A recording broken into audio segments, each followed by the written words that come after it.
Well, this is an interesting one. A BC landlord who sold a rental property failed to convince a judge that the buyers who never moved into the home that he sold should be on the hook for compensating the wrongfully evicted tenants. Stick with me. The landlord entered into an agreement to sell the property, and so he served the tenants a 2-month notice of eviction because the buyers intended to occupy the property. But the buyers didn't move in. The buyers then undertook extensive renovations, and the city in March 2023 issued a stop work order because the buyers did not obtain a permit until May 2024. So then the ousted renters successfully challenged their eviction on the grounds that the stated purpose of the notice to end tenancy was not accomplished.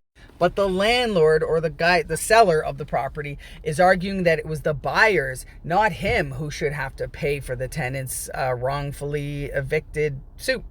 But because the deal was a 5-year option to purchase agreement, the buyer put down $100,000 and agreed to pay a monthly interest fee of $5,800 for the next 5 years, or until they decide to complete the purchase of the property. This is basically a VTB, or a vendor take back or seller financing, where the seller acts as the bank for the buyer.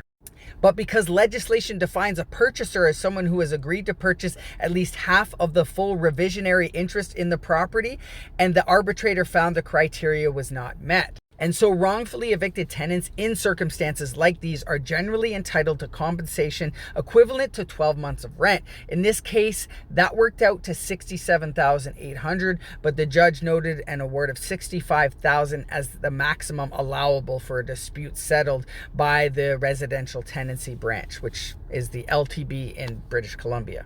So the landlord got him in kind of a tough position because the buyers didn't fulfill their end of the bargain, and now he's responsible. I'm curious to hear your thoughts. Let me know what you think below.